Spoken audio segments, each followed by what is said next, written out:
გემში შედის და ეგრევე იბრძოდება გემი და მიდის თავის ადგილზე, სადაც უნდა გაიგოს.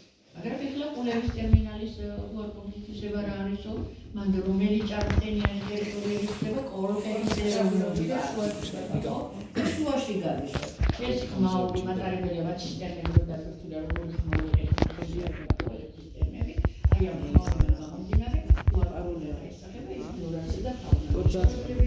ჩახვდა სპორტის ავტობუსაო, ნიადაგში გავიშვა ეს ხმაურიო, რას აზიანებსო, იქ არსებულ და დელფინებიც კი შემოდიოდა.